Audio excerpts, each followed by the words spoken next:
Hey guys, welcome back to the Mom Curious podcast. This is Daniella Rabbani, your host, and we are at Half Studios with my dear friend and amazing woman, Kim Strother. Hi. Kim is a certified health and wellness coach. She's a personal trainer to the stars. She's also a creator on the Melissa Wood Health app. Little known fact, she's a great actress. This is how I know Kim Strother, actually, is through Miss she's lying. Chrissy Brucato. Don't listen to her. You're a great You're very funny. Oh. I did a deep dive, as we have discussed, which is why I was late. I never forget Alice Spivak, our previous dear acting coach, who is no longer with us, telling me once that I was not funny. Oh, she has no sense of humor. Is that what we're trying to say? She's wrong. She's dead. She's wrong and she's dead. Well, yes. Not to be too irreverent, we do miss her. We do. I actually never took that class. Did you know that? You were not Melissa, in my brain. You were in the class. I know. You, Melissa, Kat, and Christina Brucato, who is a literal actual star. Shout out. You should maybe watch The Menu. Correct. Or her amazing stint on Orange is the New Black. We're very proud of her. Very proud. You and so many others bonded so hardcore in that acting class. Yes. I wish and then we went could off go to do back other to those things. days. Oh, do you? You're doing really well. Honestly, though, it was like such a moment in time with such an amazing group. It was an amazing group of humans, and we were a family. Yeah. And it really was community, which I think at this age I miss having. But you actually, well, one thing that I didn't mention that you do is that you do lead your own community online. Yes, I do. On Instagram, and then you have all of these amazing courses that you teach on paleo and on workouts. You see how hard it is for me to say, because I'm like, eating well and moving your body. But that's why we're dedicating this entire season to women's health, because I am curious about it. I don't know enough. I think you know more than you've let on. Well, you and I both have gone through Lyme disease and all that stuff, but I don't take enough good care of myself, and I thought I should go straight to the source. Oh. I do think you take very nice care of yourself, and you teach others to do the same. I try. Can I ask what led you from the days of Alice Spivak in your acting classes, being funny and not being recognized as being very funny? Thank you. I'll take it. I think it took maybe 10 years from that time. Yeah. For you to be this powerhouse, essentially. I mean, you just came off a yacht. You just came off a pretty cool yacht in the Bahamas, teaching people how to take care of themselves. What is the journey like from struggling actor? Was that? Yeah. Oh, was that, struggling and sick. Yeah, struggling and sick, for sure. It's a long journey. To a public figure. You are so kind. Someone who's working out with people every day in their homes on the Melissa Wood Health app, Yes. It was a long road, I think, to get here. And yet, in hindsight, sometimes I think it was all happening and unfolding always that led me to this place. And I was a phys ed major in college. I dropped out. I lived in a real actor. You dropped out. You were like, I'm going to be a star, baby. Yeah, I lived in the city between my sophomore and junior year of college and was taking acting classes, living at NYU's dorms and waiting tables and cleaning apartments and doing anything I could to make money to be in the city and take acting class. Oh, yeah. She's scrappy, baby. Very scrappy. And so do what you can. But I also had started fitness modeling. And then I dropped out of college, got my certification through the National Academy of Sports Medicine. I was training at 3 different gyms in the city. And so I was always in fitness. But I was also trying to be an actor and was modeling and fitness modeling. I stepped away from training, I don't remember what year, because I was working so much as a fitness model. But I feel it always felt so weird even then to say that I was a model, because I wasn't, 5'10" and stick skinny. I was How a tall fitness are you? girl, 5'7.5". No way. I am not that tall. Wow. Yeah. So in the modeling world, that wasn't considered tall, and I was muscular. So it was. You were strong. I was strong, but it wasn't in that world. It was kind of, I was weird that I had muscle, but it was at a time, and it was kind of this perfect storm of they were trying to look at women and this image of being healthy and what that really meant. And instead of hiring someone that was 5'10" and stick skinny that couldn't do a push-up or a pull-up, I started working because I could physically do the workout. Because you were a gymnast. I was a gymnast, up, right? yes. Okay. A gymnast, a competitive cheerleader, a runner. Wow. All the things. But yeah, so I was kind of always in fitness and wellness, but I did, was trying to also be an actress. And I feel like the few things that I did book, I think I also... You were on the cover of magazines. My goodness. You were like a really, I don't know, a working model. Fitness model. Thank you. Is there a big difference between a model and a fitness model? Well, maybe because I have a lot of friends that were like are big models, and we're in like Victoria's Secret and Sports Illustrated, and I was also training all of those girls too, that it was a very different world. Yeah. Very, very different. And I think my agent, love him, always kept me really humble and reminded me of that. We don't need an agent to keep us humble. Can I just can that be the cut down, by the way? Can everyone just know, for the record, like, I've had enough agents keeping me humble. For sure, like, I actually don't need that. I know. I need an agent to do the exact opposite. In fact, it's actually kind of crazy to think back on those days and the way I don't know if it's changed. Probably not, sadly. But if they actually encouraged us in a positive way, how much more we could have like stepped into our power and into our talent and not been insecure, because I would walk into auditions so nervous sometimes, like especially in the end, because I just didn't believe in myself, because I had people behind me that also kept me very humble. Yeah, because they believed in us enough to like sign for sure us, and then I guess they were frustrated or with their own day and taking it out on the people they work with. But you work for yourself now. I work for myself now. How did that happen? Like, what a becoming. Yeah. It's kind of an amazing thing to sit here and be the witness of your unfolding, because you have always been such a bright light, and like I said, very funny. The most generous and loving and like hardworking. But to also see the rest of the world see that in you in these past few years has been such a gift for me, Yeah. I think part of that is like, you don't have a manager who's keeping you humble. You're the manager. You manage your team and you set your schedule. How did you decide to like step into that?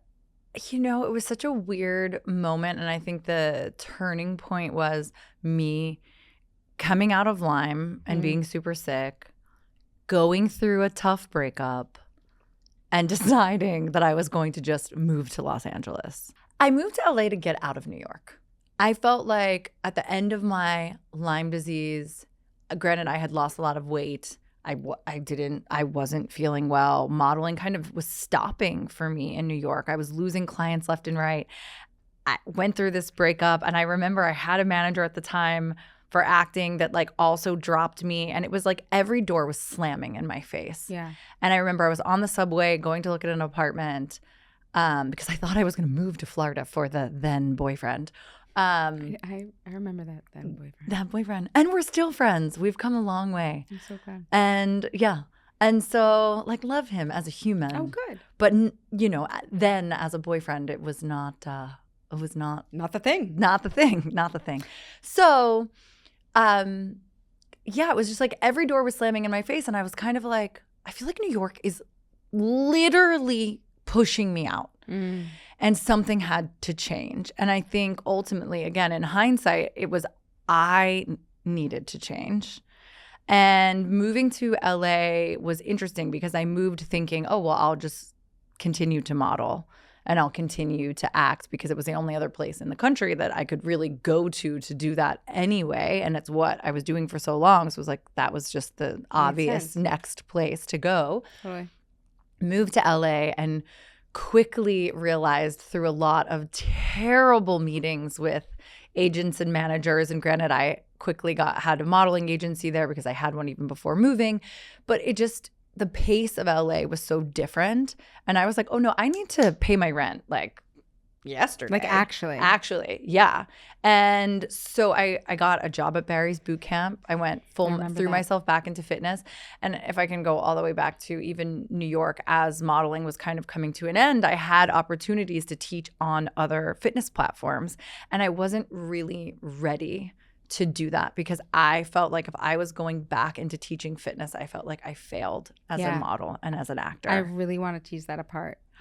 Yeah. I want to know more about that because you were also doing videos at the time on YouTube that were doing really well. Yeah. For Ford. For Ford models. Yeah. But then that division dissolved. And even though I had millions of people watching my workouts and I had ads running on my workouts and all of these opportunities coming in, it was 2007. So at that point, and Ford ended up dissolving the division with YouTube because they weren't monetizing, and they had invested, a lot of money into that division. And then when they weren't seeing the return, they ended up stopping. And when they stopped, I didn't continue to do workout videos, and I just kind of went back to modeling. Right, because you were a for hire person. Like you were the person who was like, on the call sheet, and they were telling you where to go and what to do and what moves to, sort of execute. Yeah. And it was a totally different way of working than you do right now. Absolutely. Yeah.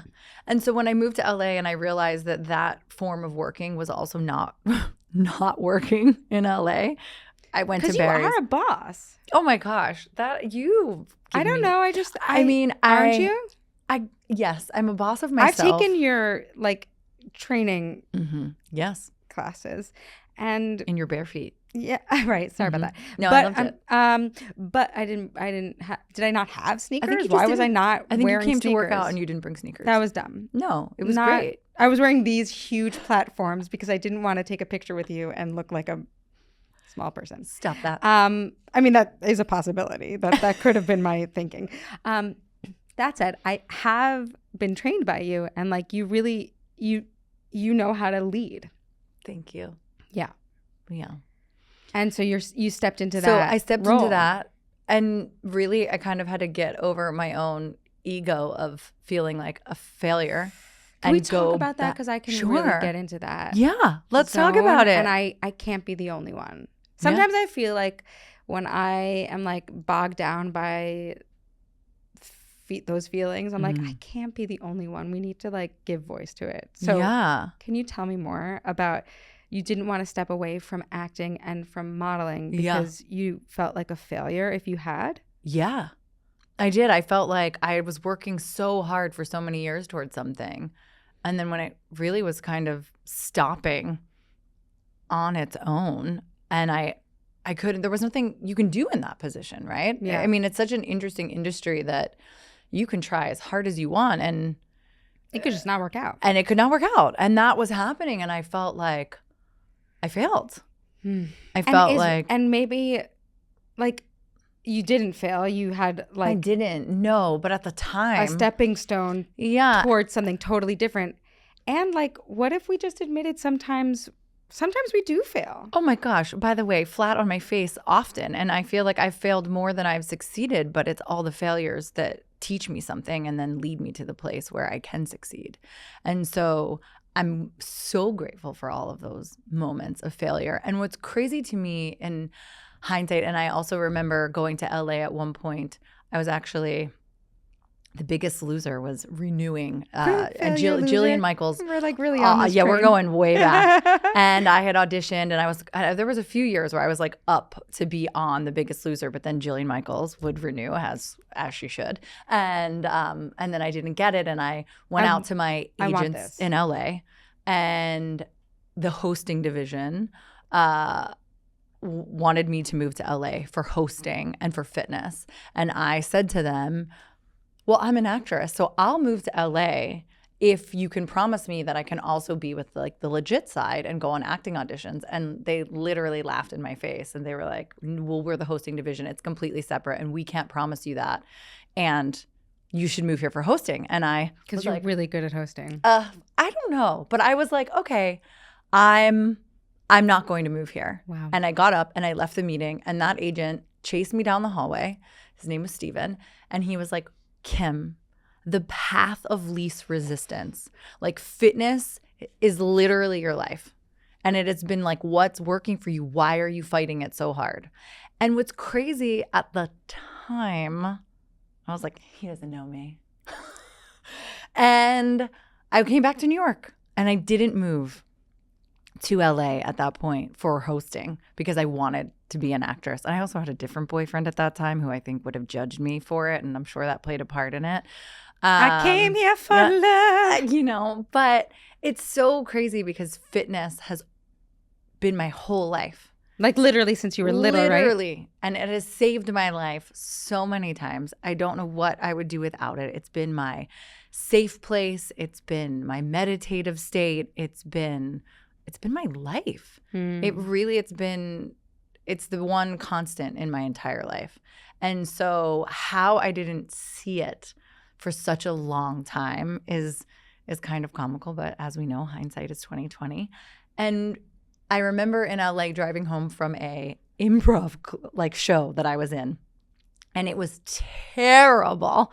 And Alice Spivak would have been like, "You're not funny." Yeah.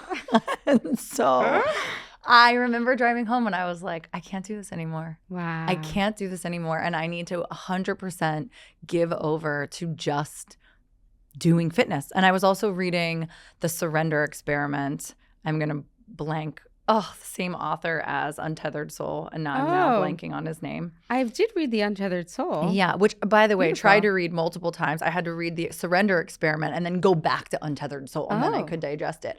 However, reading that book was also such a moment in my life to also surrender and give over to what was working for me. Right. And stop fighting this path of least resistance, like Stuart Kavanaugh said to me. And it's like, fitness was always there. And as soon as I came to that conclusion and decided to stop trying to be an actor and a model, everything changed. Literally everything changed. And it was like doors opened for me in ways I never anticipated with personal training and the clients that I was having. I mean, granted, living in Los Angeles, like, it's a little bit easier to kind of tap into the world of training bigger named people. But like, it just... I don't know how easy that is, buddy. I think you have a gift. Thank you. Yeah. I really do. There are also regular named people in Los Angeles who need a trainer. And yes, and I trained lots of them. I was driving in that car. I also didn't realize when I first moved to LA how far apart things were. I've been like trying to contact people all day in LA, and I'm like, I have no idea where you live. They're like, I'm in the Valley. I'm like, I don't know what that means. Yeah, no, and I didn't know what that meant either. So I was saying yes to clients that were like, I was like, sure, I'll drive from Sherman Oaks to Topanga, back to Hollywood, back to Venice, and I had no idea. And I spent more time driving than I actually did working at first, because it took me a moment to realize the landscape of LA and how challenging it would be to drive to people's homes to train them. But then I figured it out. I'm so glad you did. Yeah, me too. Because if I didn't, Lord knows I'd probably be at a gas station somewhere right now in LA out of gas. Mm-hmm. Yeah. What I'm really curious about is how it's possible for you to be training yourself. I mean, you're always working out yourself. Like, you love movement. I do love movement. And dealing with, so Lyme was put down, but you were still not feeling 100%. Yeah. How is that even possible? Sometimes I sit across from women who are dealing with a bunch of health issues, mm-hmm. right? And sometimes it's infertility, and they're wildly healthy. Yeah. They live a healthy life. They're moving their bodies. They're really athletic. What is that experience like, where you're like, oh, okay, and I'm actually able to be profoundly helpful and productive, and also silently suffering? Yeah. It's an interesting one that also comes with its own set of like shame sometimes. We're because gonna just like that off. Yeah. And that's what I think we're doing right now, actually. And I think you have been doing that. In my deep dive of you, I was so proud to hear you just like name, hey, I feel shameful about this, and I'm going to say it out loud. Yeah. That like I was silently suffering and really capable in right. other areas of my life. Yeah. I mean, and I think you're not the only one. Thank you. It's funny because I definitely still have moments where I struggle with my health. I mean, currently I'm detoxing mold and starting a whole new protocol with a new coach that I'm excited about to see how this goes. But also the shame comes where it's like, I do everything to be, I should be the picture of health. But you literally are. Thank you. But it's not like, there's so much work that goes into that. And there's so much time that goes into that and really taking care of myself. And again, through the process of being sick in the beginning, I definitely had a lot of really dark time being sick and not understanding why I was going through what I was going through. But again, looking back and seeing, because of going through that process with my health, and it's still a part of my life and a part of my journey to stay feeling well. Oh, we should name it though. It's endometriosis, which there's you've many been dealing things. with. And there are other things that relate. You know, when you have something that's been undiagnosed for such a long time. Yeah, of course. My endo. you know that I'm right there with you. Yeah. So you're in good company. This is very true. Yeah. And like my endo right now, thankfully, is behaving itself. Oh, good. Yeah. So that part we like. We love that for you. Yes, I had surgery a year ago and it's seemingly okay. We've got some cyst pain that happens occasionally, not every month, but you know, it's all a part of it. And so I think that the way I live my life is so that I feel my best. And my hope too is by sharing my journey, it can help other people also. Like, it's so obvious that you're strong on the outside. You know, you look at a picture of you and you're like, that's a strong person. That's a limber person. That's a beautiful person. That's an amazing person. But the strength on the inside to continue to show up for yourself is something that's so interesting to me. The fact that you won't give up.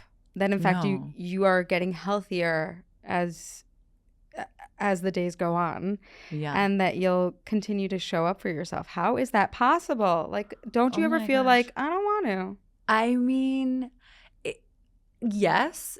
And I think the thing that always, like, I have no other choice, right? It's just me. So if I don't take care of me, then who will?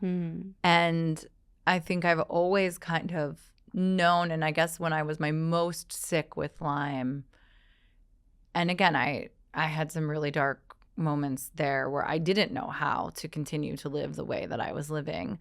But I always knew that there had to be an answer, and there had to be a way to feel better, and that I wasn't crazy and the sickness wasn't in my head. And so for me, I think the drive was always like, well, also the drive was like, I have to pay my rent. So I have to go to work. Like, I didn't have the luxury to be sick and be home in my bed and not pay my bill. Like, I didn't have any magical parents or boyfriends or friends, whatever it was. I didn't have any, it was me.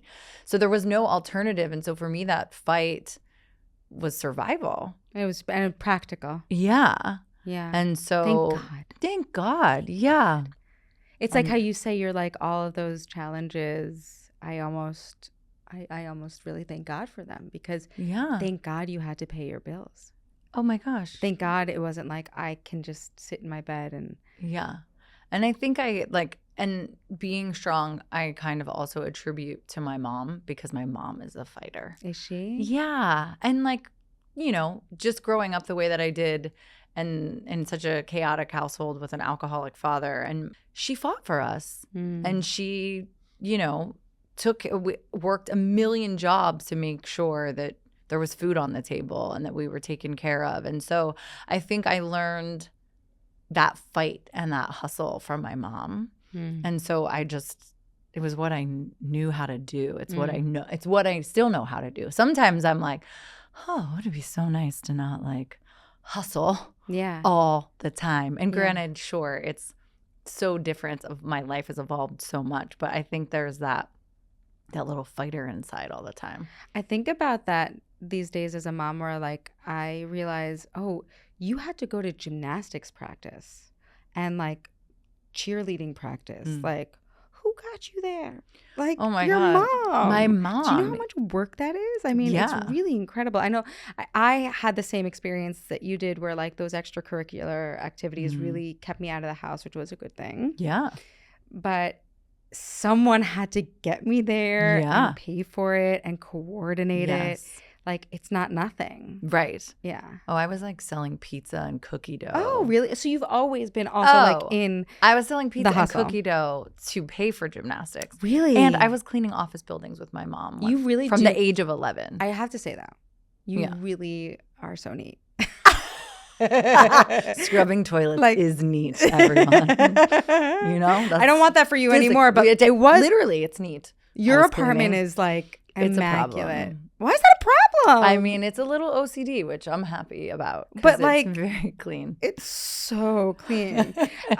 Side note to the people who aren't in this room with us right now, there was like some hair on this rug. Kim's new. There's the rug. The rug. I'm so coat. embarrassed. The rug was shedding on Kim's coat, and I know you well enough to know, like, is that in the back of your mind right now? Oh no, I can't wait to get that rolly thing. Oh, Get okay. my coat So I like, you're doing great. Thank you. I just all I can think is like over Okay, so you always held down a job. This that's just since been I was 11. Mm-hmm. Yeah, but it keeps you focused, and it keeps you like I want my kids to work when they're able to work. I want them to know how to clean and take care of themselves, like not in like a stressful way, but like I think it's like made you such a regimented. Is that a nice way of saying it? I'll Diligent. Take it. Listen, you're not like militant. No, but again, you really I'm so happy have a way of like taking care of yourself. Yeah. I'm just giving a shout out to your mom. I'm just back on that. No, mom gets lots of shout outs for. But you also have like a higher power in your life that I feel like you reference a lot. Yeah. Is that it's not like religion or anything? No, it's definitely spiritual, I would say, more than anything, because Lord knows I grew up of like, I don't even know what religion we were. Were we Catholic? Were we Protestant? Who knows? I have no idea. I went to Kabbalah for a long time. Oh, Kabbalah's great. Love Kabbalah. So I'm on like did all Kabbalah the 1, and I'm like, I love it. I paused it. I paused it for the past 2 weeks. I might never go back, but it was great. It's great. Yeah. I love it, and I think I've taken taken like exactly. It's like I've taken bits and pieces from all of it, and it always kind of leads me back to the same place that we do have a higher power, and I think there's so much. Especially maybe as a single person too, it's like there's someone else guiding my life that I'm not alone actually. And because it can get really lonely, especially in chronic illness, but giving it over and asking for help and asking for direction and asking to see things differently is so powerful and can change your life. Yeah. That's how you start your day, isn't it? Oh yeah. Every day. What's your morning like? Oh, my morning is a lot. It's a lot of things. There's meditation. There's journaling. Wow. There's matcha because I recently am detoxing mold, so I stopped drinking coffee over 2 months ago now. I miss because there's mold in coffee. There's I mold in hate to tell you coffee. guys. I still know. drink coffee. You want like a clean coffee, an organic coffee, less mold. Or no coffee at all. Or no coffee at all, but I miss it. I'm not going to lie. Mm-hmm. But right now, diet. Right now we're going to take care of me and my mold, and so no coffee. But yeah, and there's prayer every morning. Prayer every morning. Every morning. What does prayer even look like? It depends on the day, but like in my prayer, there is gratitude in my prayer. There is, Marianne Williamson was really big on show me where to go, what to do, who to talk to, what to say, and to whom. Mm-hmm. Let me be who you'd have me be. Mm-hmm. Let me be of service. Mm-hmm. And so those are all the things I say in my prayer. And they're life-changing to you? Life-changing to me. And I also go through gratitude each day, and that's in my prayer as well. I send love to all the people in my life. Oh my God. And pray for them. And so, yeah. And usually if there's something that is weighing on my mind, I ask. And especially if it comes to my health, I ask, like, please show me how to heal this. Show me the right path. Again, like giving it over so that it doesn't feel so daunting to sort out all by myself. You have healed so much. Thank you. I have like full confidence in this mold detox for you and everything else you have done. Thank you. I mean, I feel better now than in the last few weeks doing ozone therapy. That's been really helpful. What is like that? my mind. Tell us. Ozone therapy is it's IV. They take your blood out of your body. Oh, yeah, and they then mix it with O3. Yeah, and then they put it back in. And they put it back in, and then they cycle that 10 times. So they take it out, spin, put it back in. I go to the Morrison Center where they shoot B12 in my butt. Love and that for vitamin you. D. Thank you so much. Yeah. And the other people I hang out with, they're just getting bags of blood shot back into their body. Yeah, it's great. How do you? I feel like you should try it. But how would you even qualify to try that? What is? I mean, anybody can do ozone. It's expensive. I'm not going to lie. It all has been expensive. Actually, It's Kim, very I even 10 years ago when, now you're back in New York, but even 10 years ago when you were dealing with the Lyme and you were getting rid of that was wildly expensive. And somehow you myself made it into debt. Yeah. Yeah. Like went through my savings account. Yeah. Put myself into debt. And you're okay now. Thank God. Physically and also financially, which is amazing. Yeah. Incredible. Thank you. I'm so proud of you. But it is expensive, and when you need it, you need it. Insane. Can we talk about what it is? Can we talk about some of the therapies that have really helped you? Oh my gosh, there's so many. I mean, I think the biggest thing for me has been food. And that is expensive because you're buying organic, but is the best thing you can do for yourself that is the least expensive, because food is medicine, and what we put in our body can absolutely help heal. And so changing my diet was huge, and now I am very much a paleo person, so no sugar, no dairy, no grains, which can sound aggressive and limiting, but you get used to it. Oh my gosh, you get used to it, and it's how I feel my best. And so for me, and sure, am I human, and do I have moments where I veer off and have rice? Absolutely. But I'm also at a place now where I'm in this maintenance phase. But 10 years ago, I was super, super strict because I had to be. We did the Candida diet together. Yeah, exactly. I definitely fell off after day 2, but you really stuck to it, and it helped. Oh my gosh, it did help so much.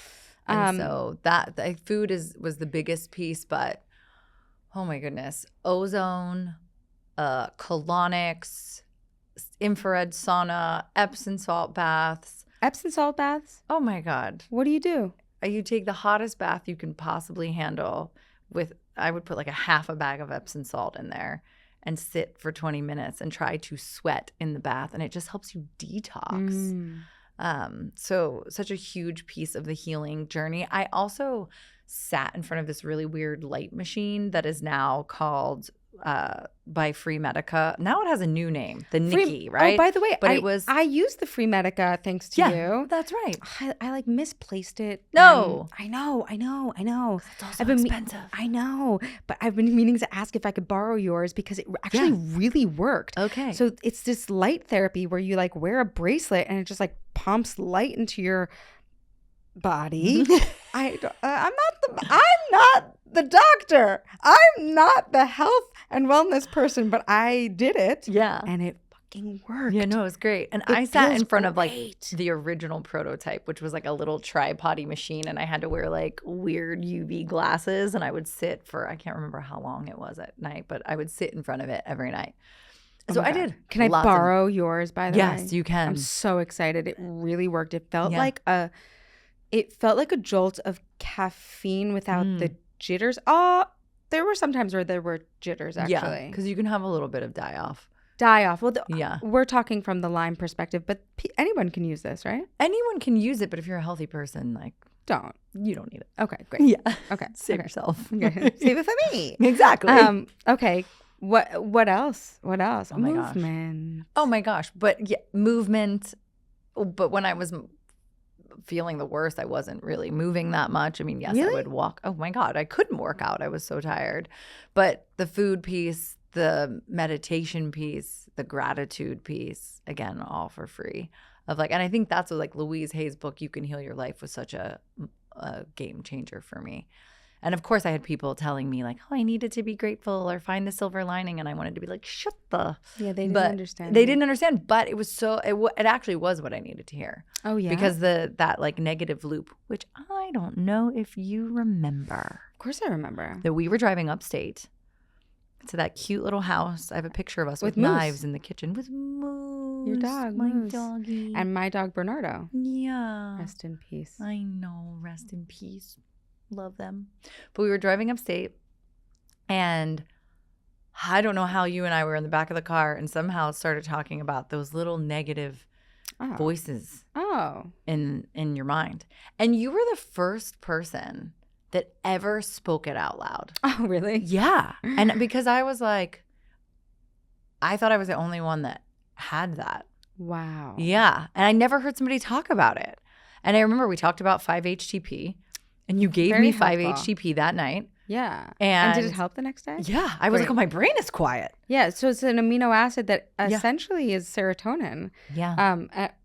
People use it as an antidepressant. I also have used SAM-E. Okay. For times where I like can't get out of terrible, negative talk. Yeah. Yeah. Yeah. And so I thank you for that one, because you made me feel normal. You're so normal. Oh, come on. Actually, you're extraordinary and totally normal. Thank you. Yeah. But it was such a game changer for me. And also at the time I had super high mercury, which depletes your serotonin, which my doctors knew but didn't tell me. Wow. And I should have probably been put on 5-HTP to help at that time, but it was you. Wow. Not a doctor. Maybe I am a doctor. She's a doctor, everybody. Okay. Very nice. I Very know. good. So... And that's not an expensive. Yeah. And that was a big help at that time. And so, again, it was just really changing my perspective. And even though gratitude was so hard at that time of not feeling well, getting in that practice, even though sometimes I didn't even believe myself, or I'd be like, I'm grateful. Moose is next to me. Moose is great. Moose was great. And so, and getting into that habit, and it's amazing when you can start to change your thought patterns and process and do mirror work. And mirror work is where you literally talk to yourself and say nice talk to yourself things. Like a crazy person, and I highly recommend it.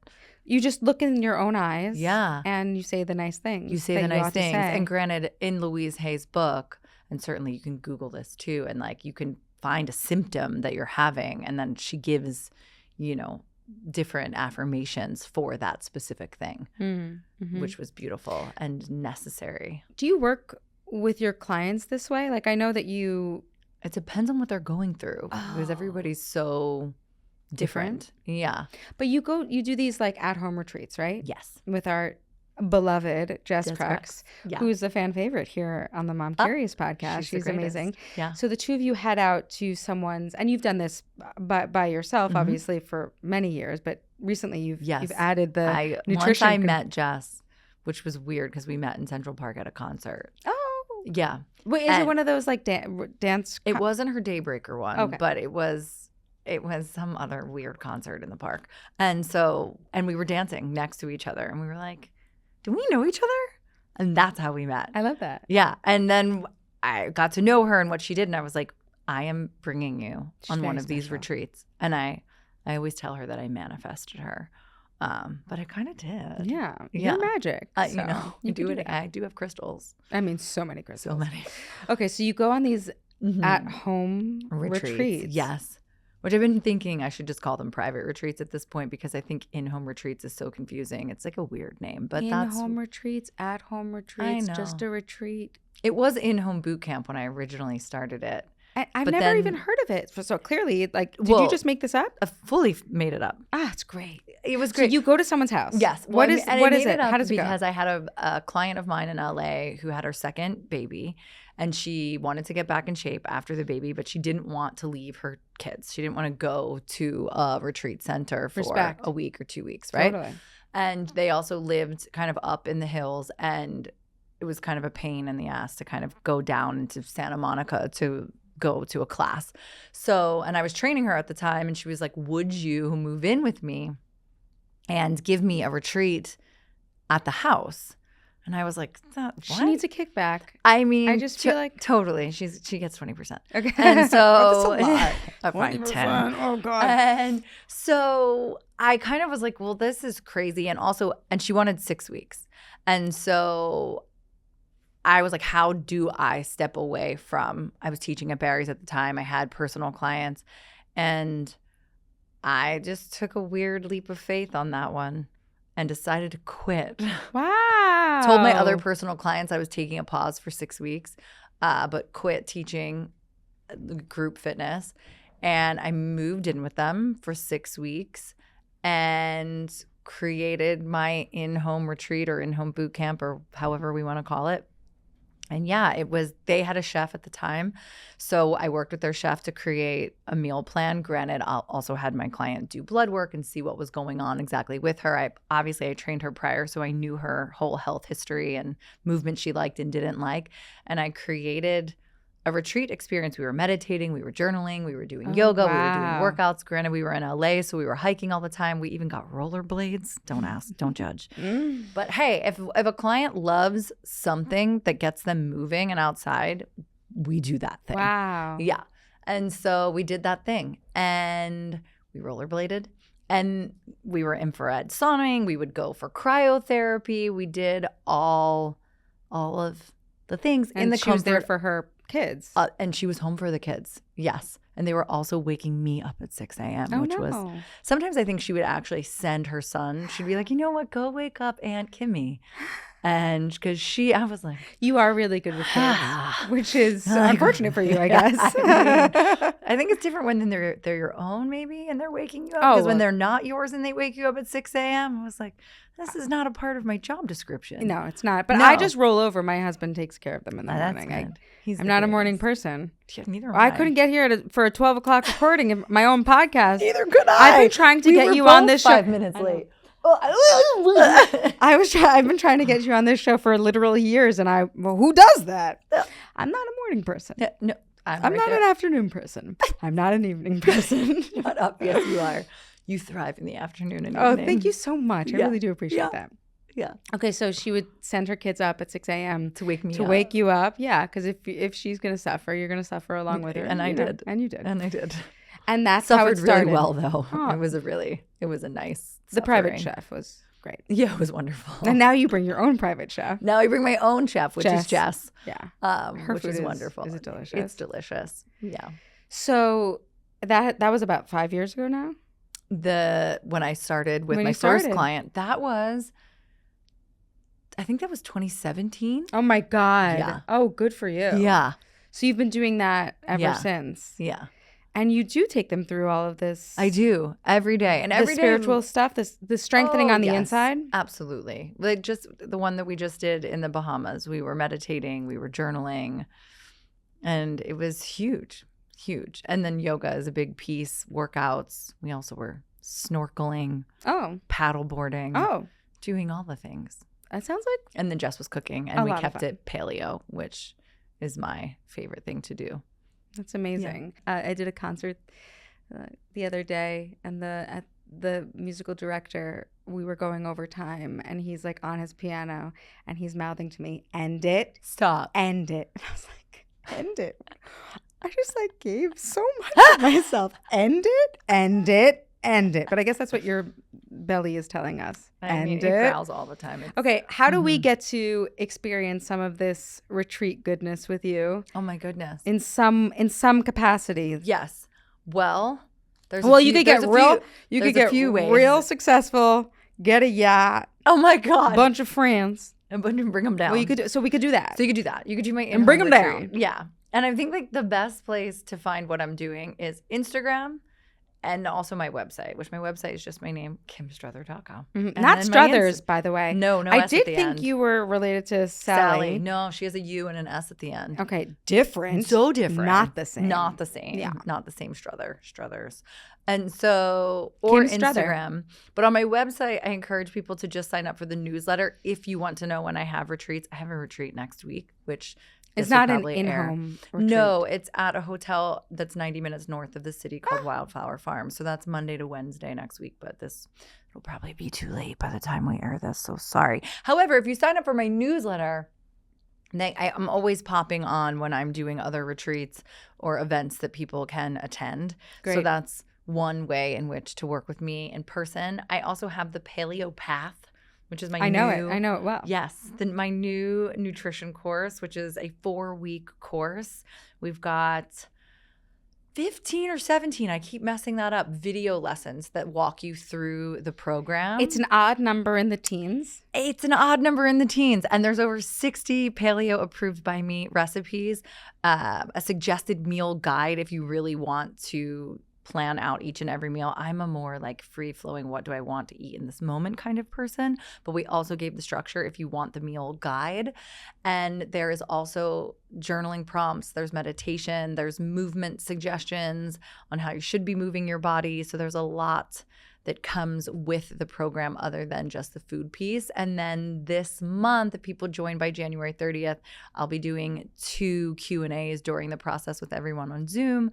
And so that's another way to work with me. And then obviously I am a creator on Melissa Wood Health, so you can do my workouts on Melissa Wood Health. Oh my God. You are absolutely incredible. I cannot believe how you've taken this like media training, this hosting, this acting, this fitness, and then totally built yourself an empire, all the while healing yourself on the inside and your heart and healing so many of us. Thank you. Thank you. Thank you for being here, and thank you for being my friend. And you can follow Kim at Kim Strother on Instagram. Go ahead and sign up for her newsletter. Get the goodness. Be her friend. You're welcome. I'll see you next week. Thank you, as always, for listening to the Mom Curious podcast. My name is Daniella Rabbani.